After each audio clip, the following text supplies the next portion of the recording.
에서와 화해하는 야곱. 창세기 33장 8절에서 16절 말씀입니다. 에서가 또 이르되 내가 만난 바 이 모든 때는 무슨 까닭이냐.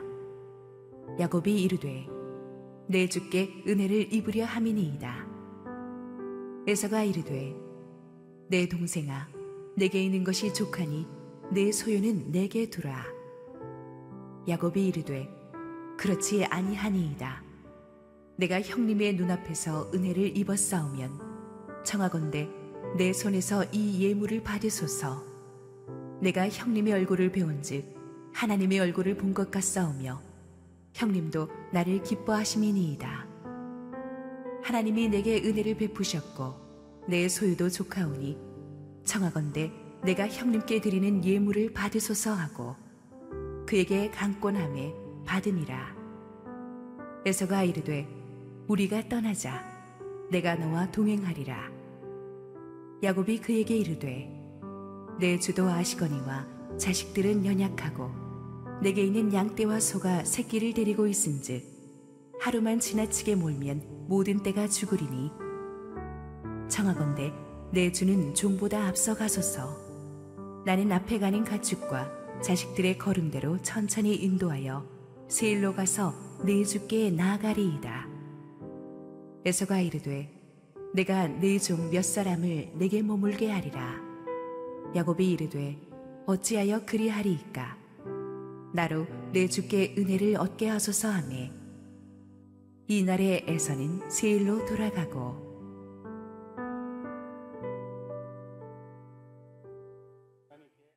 하나님께 감사와 영광의 박수 올려드리겠습니다.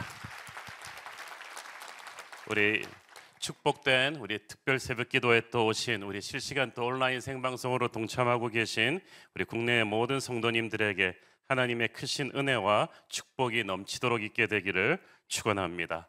오늘 하나님께서 또 우리에게 늘 은혜를 주시는데 제가 보니까 하나님께서 왜 열심히 기도하라고 안 하시고 쉬지 말고 기도하라고 하셨는지 제가 조금씩 좀 묵상을 해보고 있어요. 하나님께서는 우리에게 기도의 흐름이 굉장히 중요하다고 보시는 것 같습니다. 그래서 우리가 어떤 힘든 일이 있다 할지라도 기도의 흐름을 끊지 않고 계속해서 나가는 것이 정말 중요하다고 생각합니다.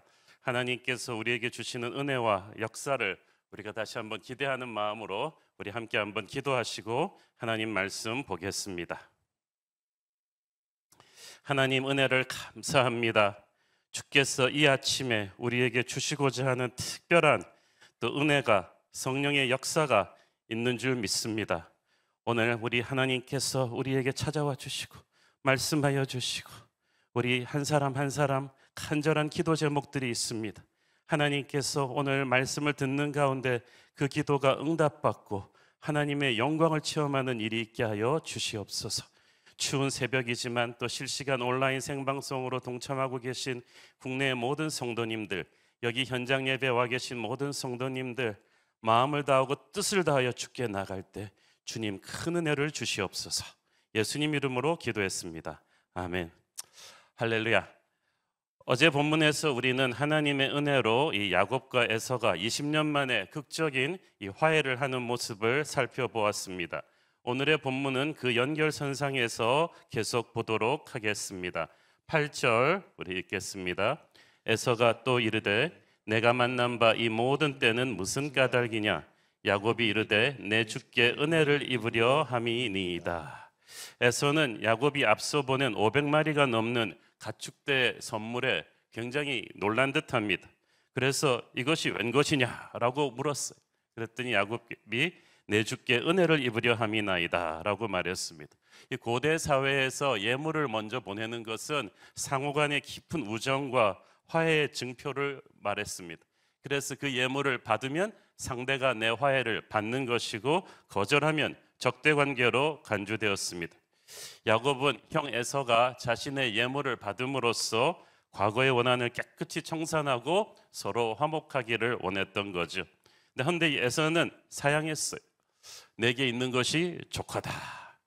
야곱과 화해하지 않겠다는 게 아닙니다. 오히려 그 반대죠. 화해의 기쁨과 하나님의 용서의 은혜가 있는 곳에 굳이 물질이 필요하지 않다는 뜻이죠. 또한 400명의 사병을 거느릴 정도로 에서도 그동안에 큰 부자가 되어 있었습니다. 큰 족장이 되어 있었어요. 그러니까 이 애굽과 에서와 야곱 형제를 하나님께서 각각 지난 20년 동안에 크게 축복하셨던 거죠. 하나님께서는 이 두 형제 모두에게 큰 은혜를 주셨어요. 그래서 에서는 야곱의 물질에 그렇게 큰 관심이 없었습니다. 에서는 야곱이 보낸 예물 때문에 마음을 바꾼 것이 아니라 하나님의 역사로 마음을 바꾼 거예요. 우리는 참 하나님을 믿으면서도 자꾸 힘들 때 돈으로 문제를 해결할 수 있다고 생각하는데, 문제를 해결한 건 돈이 아니라 하나님의 역사였다는 것을 우리가 볼 수가 있어요. 그러나 형 에서가 사양하는데도 야곱은 끝까지 형이 좀 예물을 받아달라고 간청을 하죠.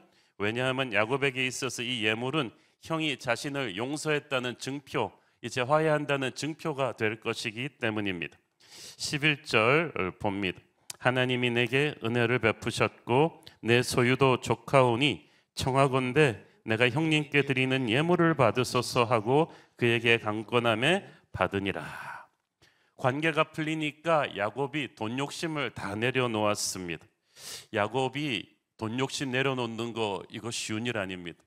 우리 성경에서 우리는 세리장 삭개오가 예수님 만나고 나서 자기 돈 2배, 4배를 이웃에게 베풀고 드리겠다고 했을 때 그거 쉽게 읽는데 그거 쉬운 거 아닙니다. 평생 무시받으면서도 돈 하면서 살아왔던 사람이 돈에 대한 집착 내려놓는 거 힘듭니다. 그것은 성령을 만나지 않고는 예수님의 감격이 아니고는 있을 수 없는 일입니다. 야곱은 특히 가든 고생 다 하면서 순전히 자기 힘으로 재산을 모았던 자수성가형 부자입니다. 그래서 함부로 쓰는 법도 없었을 거예요. 제가 예측컨대 야곱은 굉장히 스크루지형 부자였을 가능성이 높습니다. 그런데 그렇게 피땀 흘려 번 재산에 양떼와 가축대 한 550마리, 580마리 정도 예측하는데, 이런 것은 거의 한 부족을 이룰 만한 큰 재산을 형 에서에게 화목 예물로 드렸어요. 이 야곱이 생전 처음으로 남한테 이렇게 엄청난 선물을 하는 순간입니다. 야곱이 가치관이 바뀐 것입니다. 야곱은 자신에게 주어진 모든 것을 이제 하나님의 복으로 인정하고, 하나님이 내게 은혜를 베푸셨고 앞으로도 은혜를 베푸실 것이기 때문에 이제 내가 가진 걸 나누는 데 있어서 거침이 없는 거예요. 야곱을 통해 에서가 복을 받음으로 이제 야곱은 하나님의 복을 나누어주는 축복의 통로가 될 것입니다. 성공하기 위해서 피나게 노력해왔던 야곱에게 이제 돈이 더 이상 중요하지 않게 되었습니다. 진심으로 형에게 선물을 하고 싶었어요. 지난번에 약복강가 전에 형 에서에게 보냈던 선물들은 형이 두려워서 인간적인 두려움으로 보낸 것이지만, 이제는 형에게 정말 기쁨으로 돈에 대한 집착에서 자유한 그 마음으로 선물을 주고 싶은 마음이 되었습니다. 그래서 두 형제가 서로 사양하다가 주겠다, 안 받겠다, 받으세요, 형님 먼저, 아우 먼저 한참 하다가 예물을 마침내 주고받는 모습이 굉장히 아름답습니다.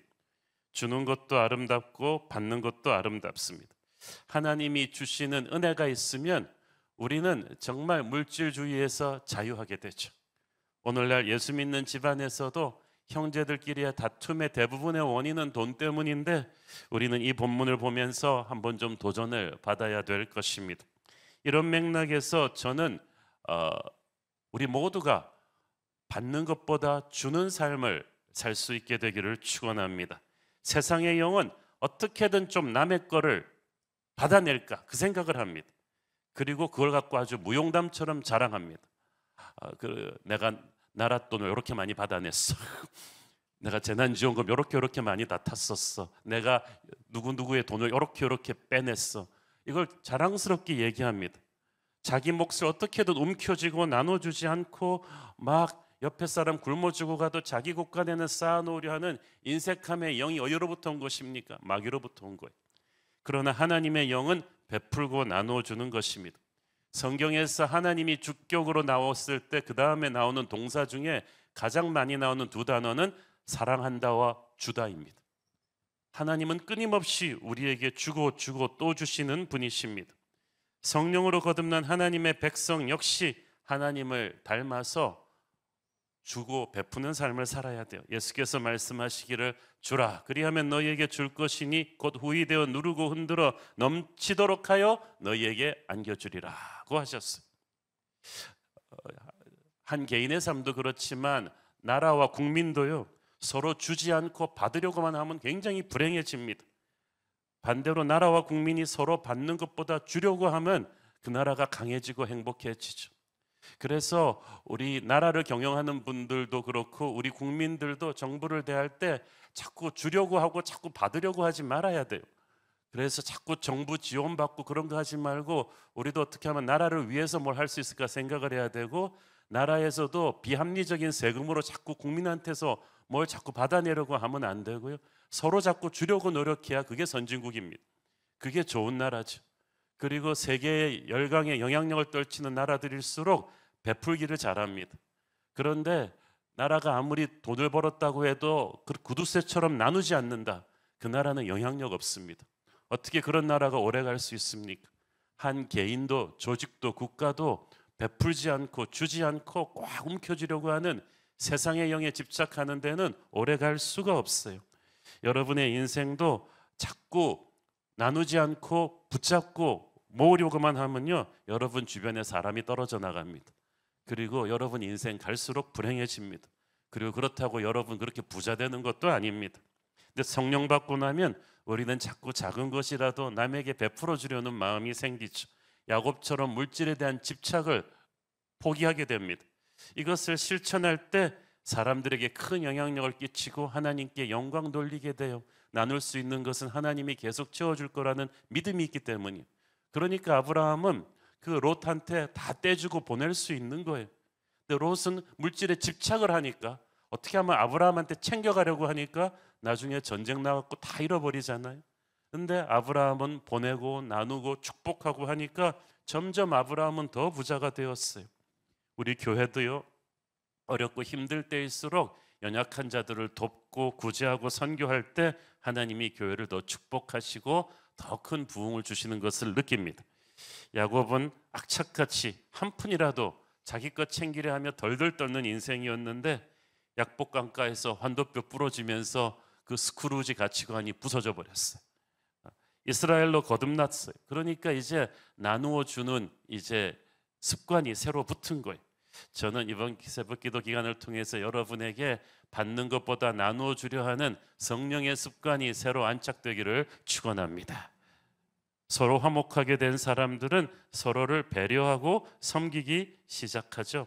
12절 보십시오. 에서가 이르되 우리가 떠나자, 내가 너와 동행하리라. 내가 너의 바디가드가 돼주겠다. 20년 만에 고향에 돌아와서 안착하려니까 이것저것 불편한 게 많을 텐데 내가 너와 동행하면서 너를 섬겨주겠다.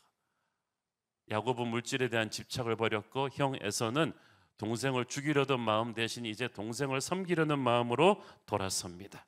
자기가 길 안내자가 돼서 너의 약속의 땅 정착을 도와주겠다고 합니다. 그런데 야곱이 또 사양하죠. 13절 14절 읽습니다. 야곱이 그에게 이르되 내 주도 아시거니와 자식들은 연약하고 내게 있는 양떼와 소가 새끼를 데리고 있은즉 하루만 지나치게 몰면 모든 떼가 죽으리니 청하건대 내 주는 종보다 앞서가소서. 나는 앞에 가는 가축과 자식들의 걸음대로 천천히 인도하여 세일로 가서 내 주께 나아가리이다. 당시 야곱의 아이들이 전부 제일 나이 많은 애가 10대 중반 정도였어요. 또 가축들 중에는 젖먹이 새끼들도 많았는데 진짜 장거리 여행에 지쳐 있었죠. 특히 막 밤새 야곱이 생난리를 치면서 약복강가 건너게 해가지고 다들 휴식 없이 지나치게 몰고 왔기 때문에 여기서 더 푸시하면 탈진해서 죽을 수 있다. 에서가 거느린 무리들은 다 날랜 장정들이잖아요. 또 말을 몰고 있었어요. 이 행군 속도에 맞춰 계속 가면 연약한 우리 여자와 아이들 가축들이 감당할 수가 없다는 야곱의 설명입니다.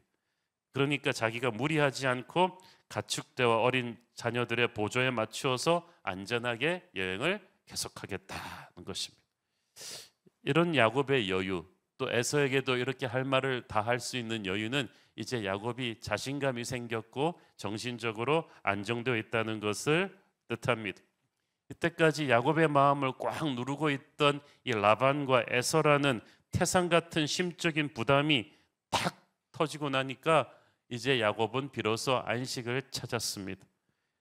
옛날 같았으면 형 에서가 하자는 대로 두말 없이 순종하거나 끌려갔을 텐데 이제 마음의 안식과 담대함을 찾아가지고 자기의 입장을 이야기하고 딱 리더로서 자기 식구들을 배려를 합니다.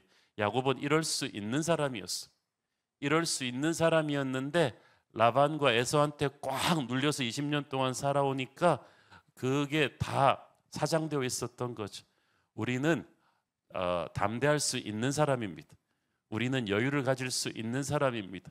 능력을 발휘할 수 있는 사람인데 우리가 영적으로 눌려 있으면 이걸 다 발휘하지 못하는 거예요. 근데 하나님께서는 우리에게 눌린 것을 풀어주시고 성령으로 자유케 하시는 분인 줄 믿습니다. 저는 여러분에게 눌린 모든 것이 풀어져서 여러분을 누르고 있던 라반 같고 에서 같은 존재들로부터 자유하기를 바랍니다. 그래서 여러분이 어깨를 펴고 여러분의 짓눌려 있던 가능성을 다시 한번 꽃 피우고 하나님의 역사를 이뤄낼 수 있는 존재 되기를 바랍니다. 에서가 야곱의 입장을 이해해 주었습니다. 15절 읽습니다. 에서가 이르되 내가 내 종 몇 사람을 네게 머물게 하리라. 야곱이 이르되 어찌하여 그리하리이까? 나로 내 주께 은혜를 얻게 하소서 하매. 에서는 야곱의 안전과 편의를 위해서 호의와 안내를 맡을 자신의 이 가병들을 좀 붙여주겠다고 했어요. 정말 에서가 이런 사람이 아닌데 정말 하나님의 은총으로 마음이 따뜻해져 있었습니다. 진심으로 동생을 도와주려고 했어요. 하지만 야곱은 형 에서에게 용서받은 것만 해도 감사하다. 더 이상 신세를 지지 않으려고 했어요. 여기서 참 우리의 지혜가 필요합니다. 에서와 야곱은 풀었지만 20년간 쌓였던 앙금을 밑에 사람들은 다 알고 있어요. 여기서 관계가 좋을수록 우리가 절제를 해야 돼요. 그것을 이용해서 내 이득을 취하려고 하면 안 됩니다. 그래야 그 좋은 관계가 오래 지속될 수가 있습니다. 또 한 가지, 이 야곱이 에서와 함께 가지 않으려 한 이유가 있는데 이제 간신히 형제가 화목하게 되었는데 만약 형의 영지로 가서 형 에서의 식구들하고 그리고 부하들하고 야곱 일족이 함께 살게 된다면 둘 다 많은 가축대와 사람들을 거느리고 있기 때문에 자칫 잘못하면 서로 간에 오해와 충돌이 있을 수도 있었습니다. 그래서 하나님의 은혜로 어렵게 얻어낸 형 에서와의 이 평화를 야곱은 깨트리고 싶지가 않았어요. 이걸 어떻게든 좀 잘 지켜야겠다고 생각했습니다. 그래서 형과 지금 함께 가기를 거절한 것입니다. 에서도 큰 무리의 족장이 될 만큼 리더니까 야곱의 이런 속마음을 언짓이 읽었을 것입니다. 그래서 더 이상 푸시하지 않고 못 이기는 척 야곱의 거절을 받아들이고 떠납니다. 때로는 이렇게 우리가 지혜롭게 서로 간의 거리를 둬줘야 될 필요가 있어요. 우리가 화목했다고 해서 또 같이 붙어 살라는 얘기 아니거든요. 화목하고 나서 이제 또 안전한 거리를 서로 두면서 서로의 길을 가는 게 중요합니다. 자, 보니까 참 인간관계란 예민한 거예요. 정말 깨지기 쉬운 거예요. 좋을 때일수록 친한 사이일수록 조심해야 됩니다. 우리는 하나님이 주시는 이 화목의 은혜를 하나님의 지혜로 잘 지켜야만 합니다. 이제 야곱에게 그런 여유와 지혜가 생긴 거예요. 야곱이 지금 진짜 리더가 되었어요.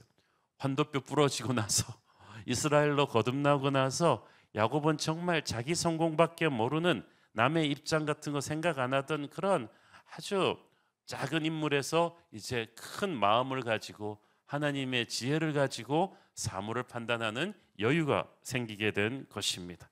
그래서 서로를 이제 배려하면서 이 화목의 축복을 유지합니다.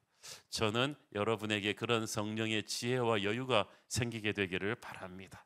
그러니까 인간관계를 너무 치열하게 이 사람이 이렇게 하면 나도 이렇게 반응하고 하지 마시고 영적인 여유를 가지고 뛰어보면서 한 박자 영적 숨고르기를 하면서 보면 성령께서도 이렇게 사람을 경영할 수 있는 지혜를 우리에게 주실 줄로 믿습니다.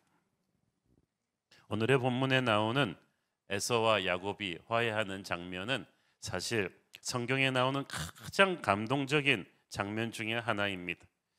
저는 하나님께서 야곱이 약속의 땅으로 들어오면서 그 약속의 땅으로 들어오는 딱 경계선 브니엘에서 새 아침을 주시고 약복 강가에서 새로 거듭나게 하신 뒤에 에서와 화목케 하셨다는 것이 너무나 중요해요.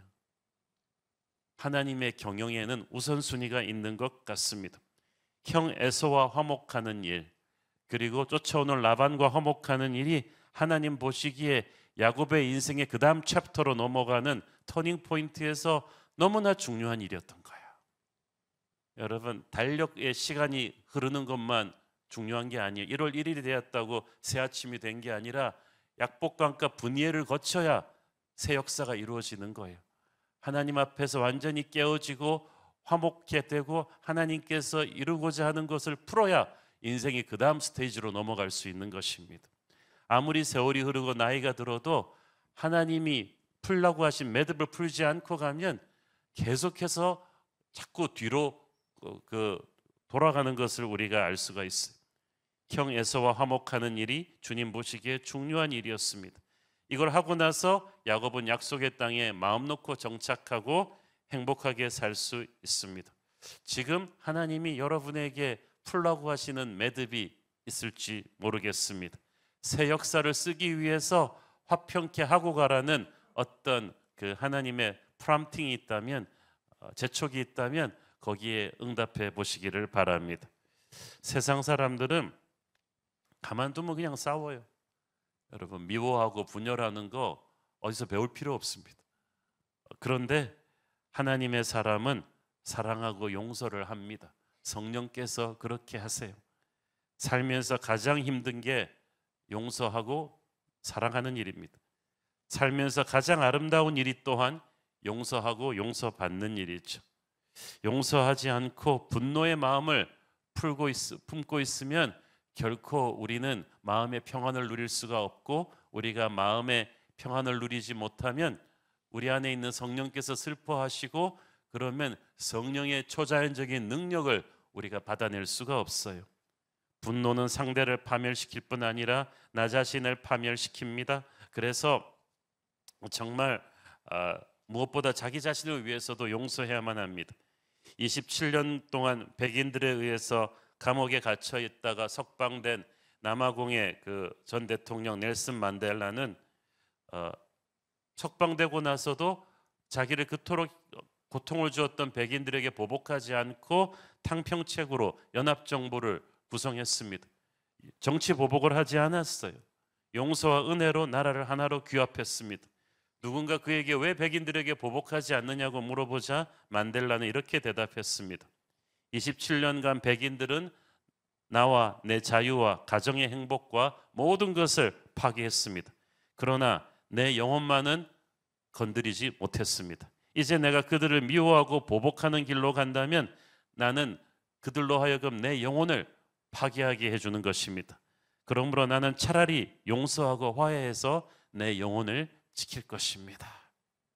혹시 여러분 가운데 아직도 형제 간에, 부부 간에, 부모 자식 간에, 친구들 간에 화목하지 못하고 있는 분이 있다면 자기의 영혼을 더 이상 파괴하지 말고 하나님에게 화목케 하는 은혜를 달라고 기도하십시오. 무엇보다 여러분 자신을 위해서도 그래야만 합니다. 우리 마음에는 사람에게서 받은 상처 때문에 복수하고 싶은 무거운 마음의 짐이 있어요. 그 짐을 내려놓아야만 합니다.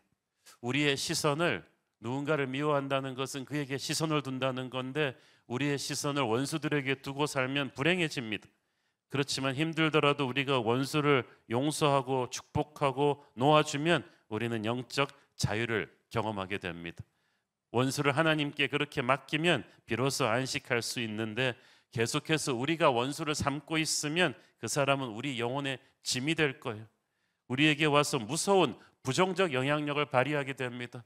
그러면 기도할 때마다 성령의 날개로 날아올라야 되는데 날아오르는 것을 그냥 점프하다가 다시 떨어지고 하는 거예요. 우리가 안식하고 영적인 능력을 100% 체험하기 위해서는 이 마음의 미움의 짐을 내려놓아야만 합니다. 이걸 위해서 화목제물이 필요해요. 에서와 야곱이 화목하기 위해서 500마리가 넘는 가축대가 화목제물로 드려졌다. 이거는 굉장히 중요한 것입니다.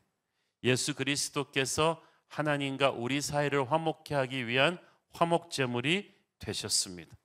그로 인해서 하나님과 우리 사이가 화목하게 되었고 그로 인해서 우리는 서로 간에 화목케 된 거예요. 에베소서 2장 16절을 보세요. 또 십자가로 이 둘을 한 몸으로 하나님과 화목하게 하려 하심이라. 원수된 것을 십자가로 소멸하시고. 그래서 야곱이 에서에게 준 이 가축대는 화목제물, 예수님 십자가의 보혈을 상징하는 것입니다. 우리가 정말 새해 기도하면서 우리와 하나님과의 관계가 서로 화목되고 또 우리 이웃들과의 관계가 화목되기를 바랍니다. 너무 갈등들이 많은데, 교회 안에서도 갈등과 분열이 많은데 이것을 계속 안고 간다는 것은 화목제물 대신 예수님의 십자가를 모독하는 일입니다. 저는 교회 안에서도 이런 화목의 역사가 일어나야 한다고 믿습니다. 그래서 이 화목제물, 예수님의 십자가를 통하지 않는 화평은 거짓된 화평입니다. 그것은 오래가지 못합니다. 그래서 화목은 십자가를 붙들고 하는 거예요. 갈라디아서 3장 28절을 보십시오.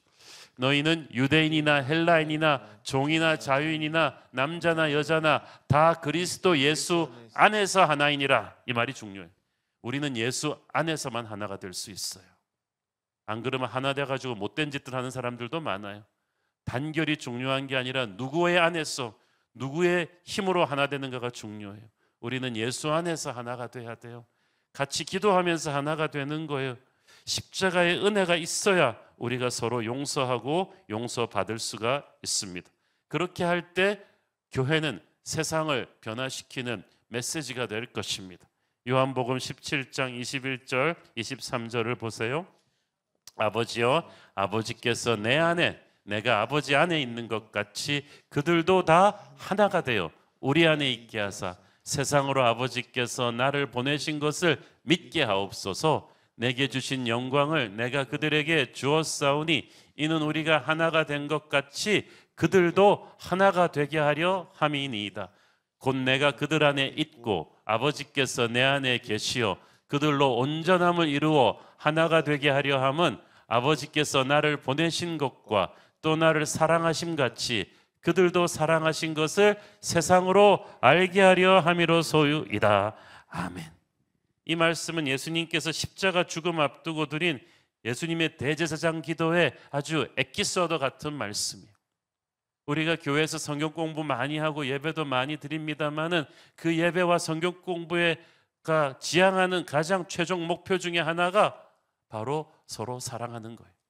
하나님을 사랑하고 형제가 서로 사랑할 수 있는 능력을 우리가 배우는 것입니다. 예수님께서는 이 서로 사랑하고 우리가 화목하는 모습을 보여주면 전도가 될 거라고 하세요. 세상이 교회를 보고 하나님이 살아계신 것을 알 것이라고 하셨어요. 전도가 어렵다고들 하는데 어렵지 않다는 거예요. 세상이 미움으로 가득 찬 세상이 성도들이 서로 사랑하는 것만 봐도 서로 그걸 보고 충격을 받을 것이란 뜻입니다. 야곱의 인생의 터닝 포인트가 되는 사건, 정말 화목할 수 없었던 형 에서와 하나님의 은혜로 화목된 사건입니다. 저는 여러분의 인생에도 이런 영적 터닝 포인트가 있게 되기를 축원합니다. 우리 한국 교회도 교단끼리 너무 갈라지고 교회끼리 너무 갈라져 있고 교회 안에서도 파벌로 지어서 너무 많이 싸우는 데가 많아요. 4분 오열된 우리 한국 교회 안에 그리스도의 화목케 하는 역사가 일어나기를 바랍니다. 교회가 이렇게 하나가 되면 세상이 교회를 보고 하나가 되는 거예요. 교회가 하나가 돼야 나라도 하나가 될 수 있을 것 같습니다. 예수님께서 오늘 기도하는 우리를 통해서 화목케 하는 역사를 이 한국 교회 안으로, 우리 나라 안으로 충만하게 흘려보내 주기를 축원합니다. 우리 함께 한번 기도하겠습니다. 주님 은혜를 감사합니다. 아버지, 오늘 에서와 화해하는 야곱의 모습을 보면서 우리는 잔잔한 감동을 받습니다. 어찌 이런 역사가 일어날 수 있겠습니까? 오직 하나님께서 주시는 은혜로만 가능한 일이었습니다. 주님 바라옵고 원하옵기는 오늘 기도하는 가운데 우리의 삶에서도 에서같이 껄끄러운 사람이 있다면 서로 예수의 능력으로 화목해 되는 기적이 일어나게 하여 주시옵소서. 예수님 이름으로 기도했습니다. 아멘.